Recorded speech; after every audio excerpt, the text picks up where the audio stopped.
If you have an interest in horses and love learning more about horses, the horse industry, teaching, or even managing your own horse business, then you're in the right place.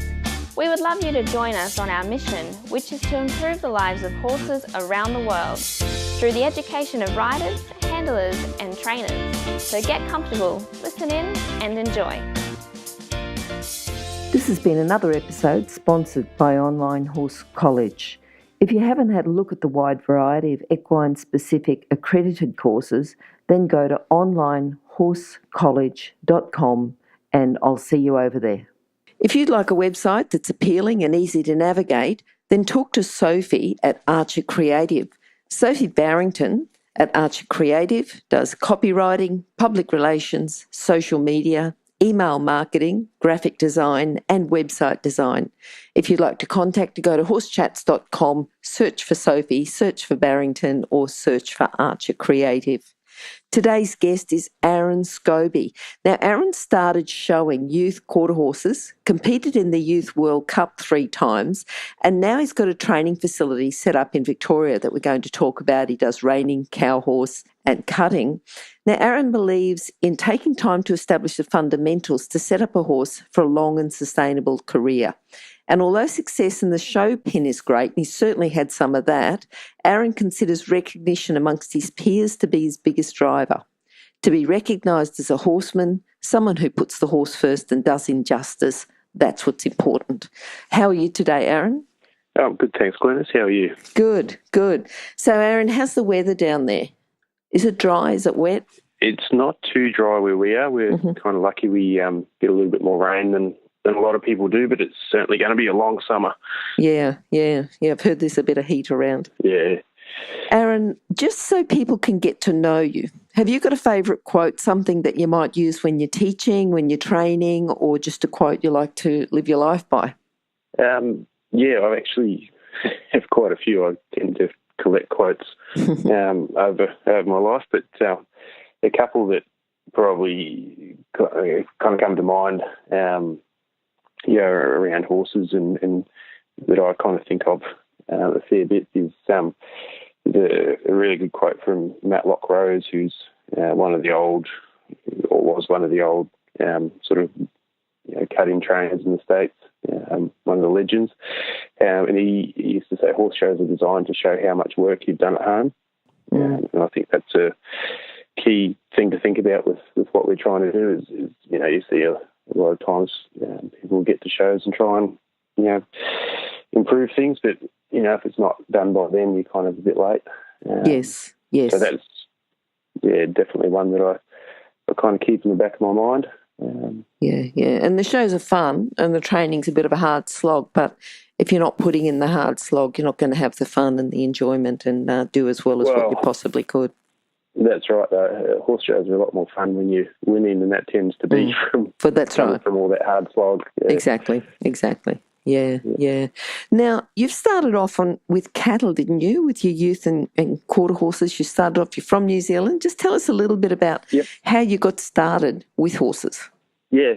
So I suppose grew up in country New Zealand, and my best friend, when we were going through primary school and all that, his family had a sheep and beef farm, and they had used horses to work the farm for a long time, and they're sort of starting to get a bit more technologically advanced with motorbikes and bits and pieces, but still had horses there. And so we used to go out there and play around with them a bit. I guess I would have been 9 or 10 then, and one day coming home from their place and saying to Mum, do you think I could ever get a horse? And she kind of looked at me and said, "Yep, let's get 2." Because she had always liked horses and mucked around with them a bit as a kid. So that was kind of the start of that. Wow.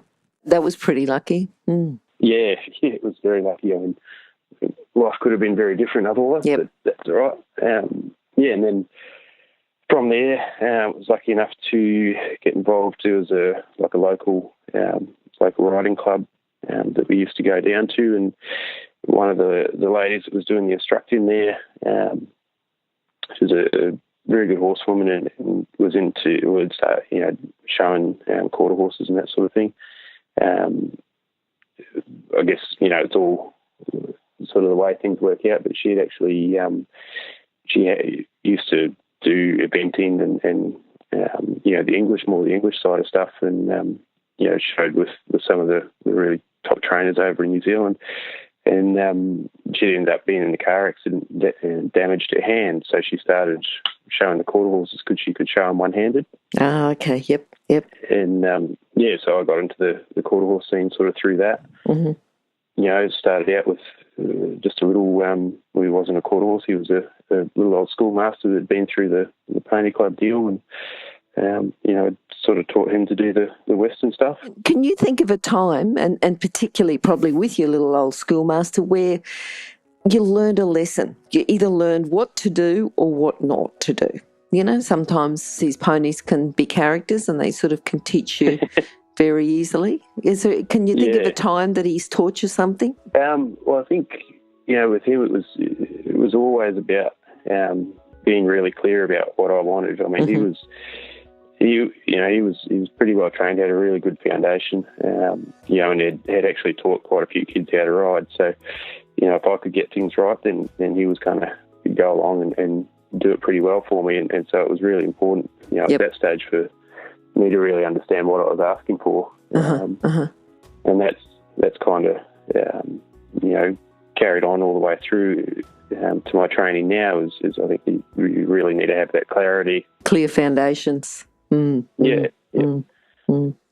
So from him and then going professional, from when you first wanted to get a horse, was it just a gradual progression as you went through and did some competitions and competed and got better and better? Was it that you were always going to work with horses, or was there a decision that you made?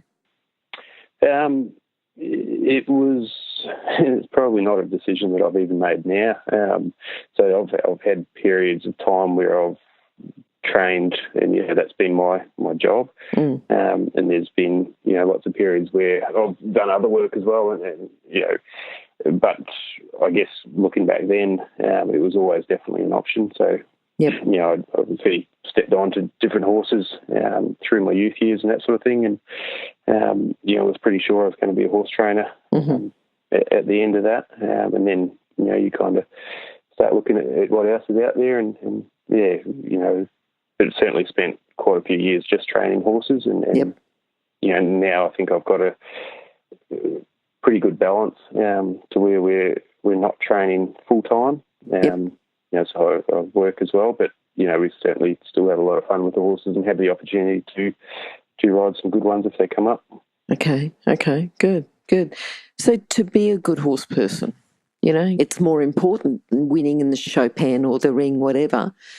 To be a good horseman, if you've got any kids yourself or any young kids that you see, what skills, what character traits are you looking at to get that sort of person that is going to be a good horse person? Yeah, definitely. It's something that I actually do think about a bit at the moment. I've got two young daughters who aren't really up to riding yet, but I'm sure they will be. But to me, to be a good horse person, I mean, first thing is you put the horse first, regardless of what else is going on. And part of that is being able to take the emotion out of things. So when you are training, you're not reacting or acting off emotion. It's purely, what's happening at the time and responding appropriately to it. But aside from that, and the biggest thing I think around being a good horseman or horse person is all the other stuff that happens away from actually riding the horse. So, looking after them right, making sure they're fed, making sure you look after their legs and all that sort of stuff. Some of the guys that I learnt from always used to say, like, if you go into a football changing rooms after a game and no one's just sitting around there doing nothing, they're all jumping the ice baths and stretching or doing whatever else, and we really should be doing the same with our horses, given what we expect them to do. Yep. So you've had, a few trainers that you've worked with, I suppose in the States, in New Zealand and possibly in Australia. Yep. Who do you think's been the most influential? Probably, pretty lucky. When I was showing it in New Zealand, we were, still pretty common to show in everything. So, we'd through the years we'd sort of show in everything from the cow horse all the way through to the holder and English events and that sort of stuff. And, that was a pretty good way to learn about horses and had some, pretty good guys, men and women sort of show me how to do that sort of stuff. So Jo Dyer, the lady I spoke about earlier. Yes. And another guy, Dave Young, who was the coach for most of those Youth World Cups. And Barry Ladd was the manager, and both of those guys have been big influences as well.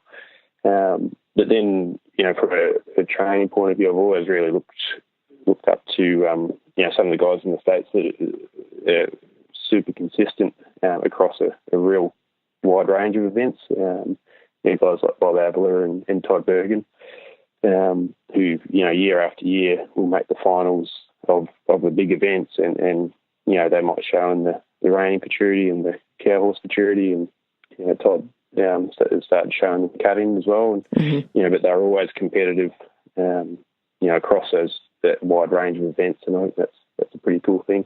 And over in Australia, obviously Ian Francis has sort of done the same thing. For me that's a pretty good mark to be able to show consistently across a bunch of different events. It's specialising, it certainly has its challenges, but to be able to do it in a number of events and do it consistently is pretty cool. Yep. But I think from underpinning that, you're looking at them not just as competitors, but as good horse people too. Yeah, absolutely. And I mean, that's part of it. You look at events, like the Snafflebit Futurity in the States, the cow horse futurity, when they show, the world's greatest horseman, when they show in 3 or 4 events. You've got to look after those horses pretty well. Yep. To get them through all that sort of stuff. And, it's a big thing. Yep. Now, your first pony was influential. What about, have you got another one that you'd say this horse has really influenced my, I suppose, philosophy with horses, or, one that's a bit of a standout? Yeah, well, I've probably got a few of those as well. The one that definitely comes to mind, I'll probably talk about 2, but one that comes to mind was a little gelding I had in New Zealand, and he was, when I came back from the States, he was the first 2-year-old I brought and started and sort of trained all the way through myself. And he was probably showed me that I could get one trained how I wanted to, which was, kind of cool after coming back from the States and riding a bunch of good horses there and being able to put my own handle on one and have him come out pretty nice.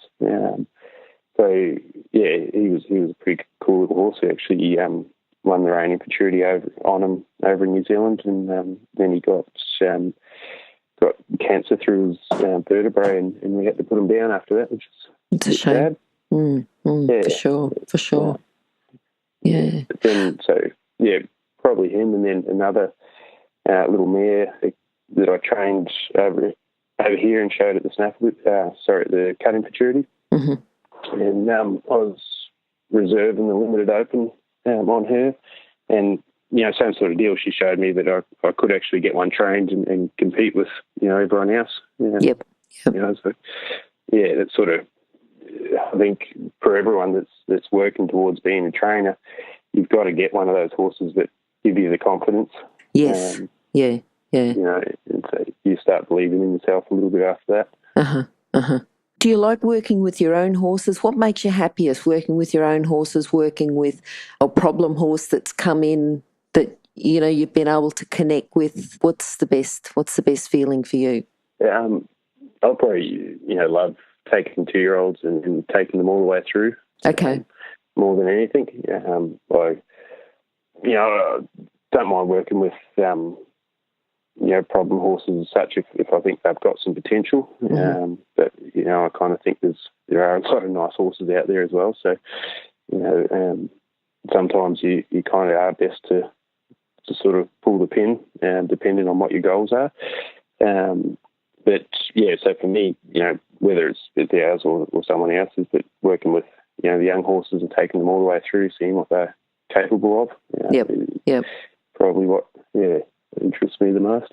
Just thinking about those problem horses, have you got like a case study or something, a problem horse that you might have started with, and what technique did you use, or how far did they go, or how did you fix that particular horse's problem? What was it doing before you got it, and what were you able to do when you were working with the horse? Yeah. It sort of depends on what the horse is. I can't probably think of a specific one because they all, come and have certain issues, and the approach is always kind of the same. It's just to figure out, take them back to the basics and figure out where the holes are in their training. Okay. Because, that's where the problems sort of come from. I think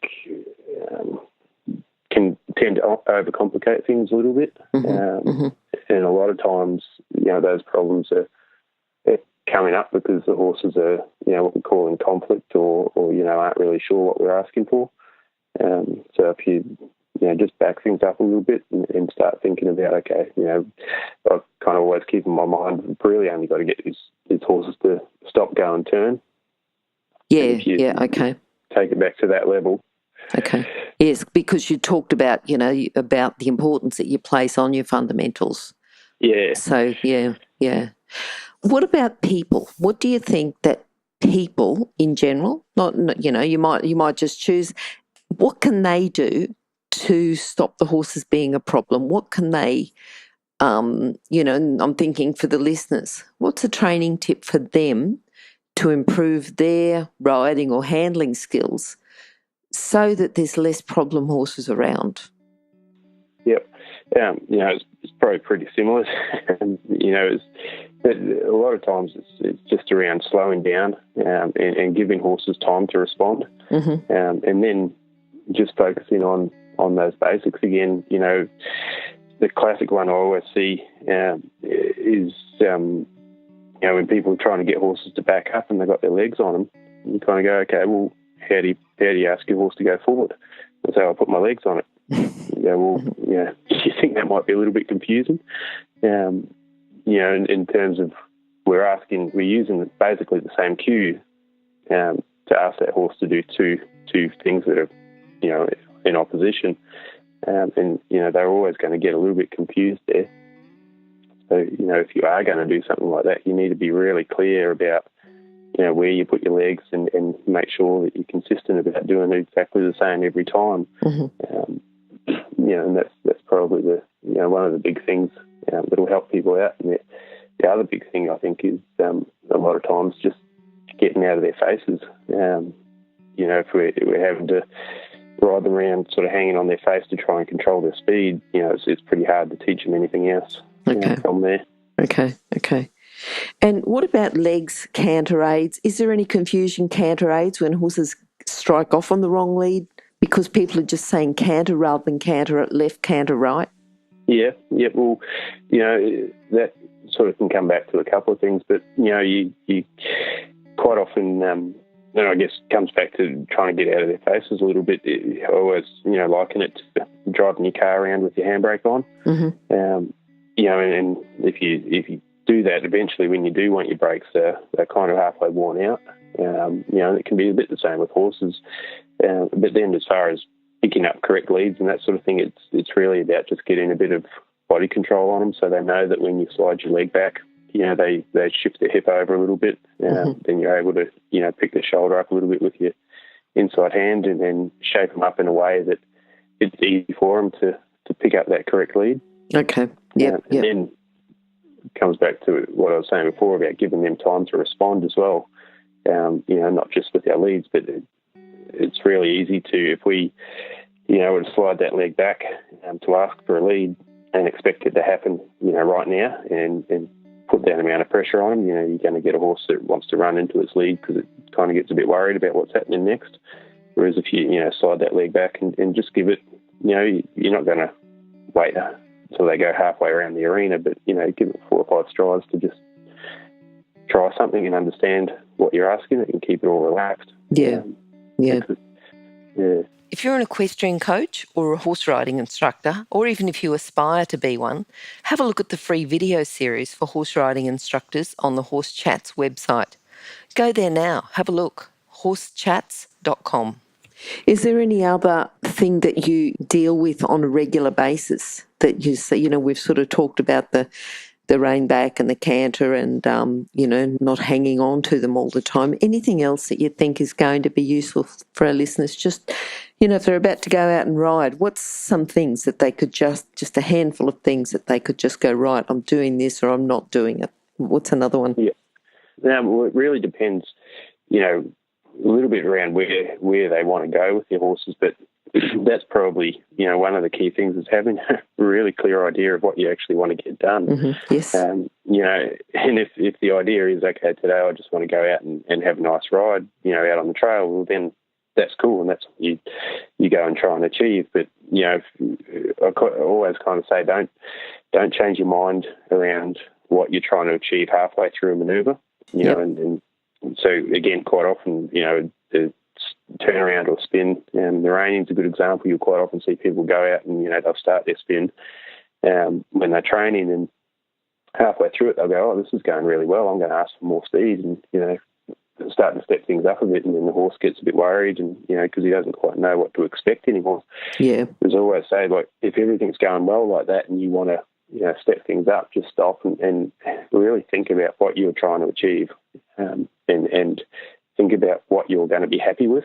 Yes. And that's probably the key for all training, and that's why it can be really, really beneficial to actually get on a horse that knows how to do something. Yeah. You get the feel of what you're happy with, because if you're trying to train them to, it doesn't matter what it is, you're trying to train them to be light, and you don't have a really good idea in your head around what light is, it's pretty hard to do that consistently. Where are you headed? What's going on in the next 12 months, or, what are your plans for the future?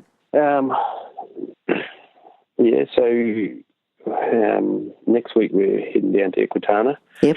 And we'll be down there for Thursday, Friday, Saturday. So I'm doing a couple of presentations down there around the ranch horse events. Mm-hmm.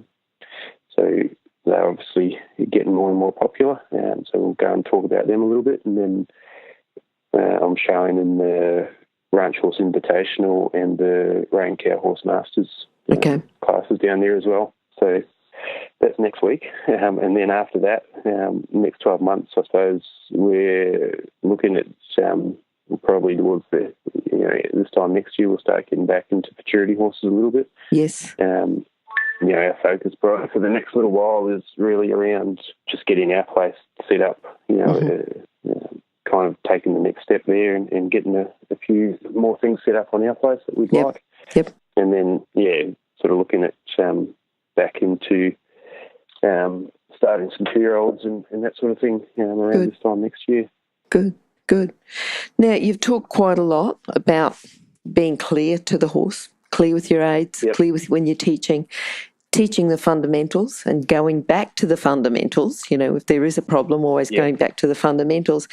If you're going to sum up your whole philosophy with horses, with training before you go, just something as a takeaway for our listeners, what would you say just in a couple of sentences?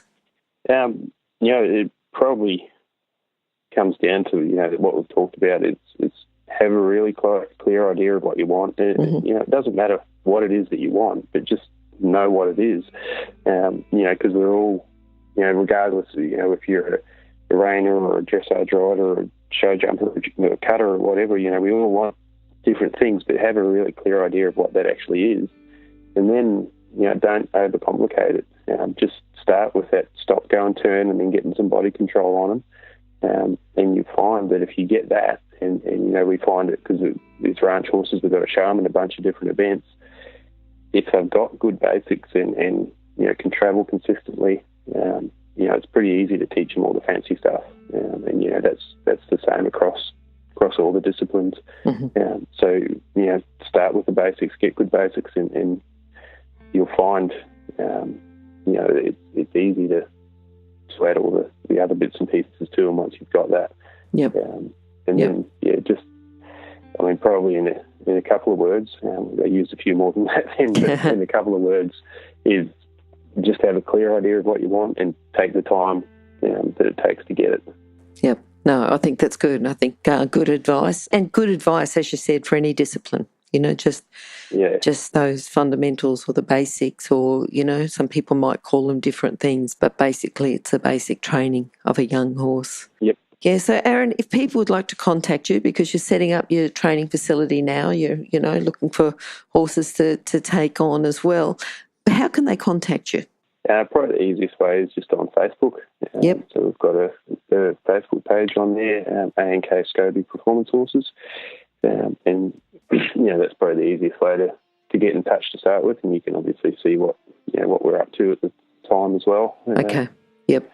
Yeah. And we'll have those details on your page, which will be horsechats.com/Aaron Scobie, or just go to horsechats.com, search for Aaron or search for Scobie, and you'll find those contact details at the bottom of the page. We'll get them all off you and make sure we've got the research there. Aaron, thank you. Thank you for talking to us today. Hopefully we'll catch up with you at Equitana, and good luck down there as well. And hopefully we'll catch up with you again sometime soon. Yeah, sounds great. Thanks a lot, Glenys. Okay, bye-bye. Bye. Now, if you're still there, you probably know that I'm absolutely passionate about education within the horse industry. That's why I host this podcast. My other venture is Online Horse College. Have a look now at onlinehorsecollege.com, and I'll see you over there. Remember that our comments and instructions are general in nature and do not take into consideration your individual horses or your individual ability and circumstances. If you enjoyed this podcast, then please leave your comment below.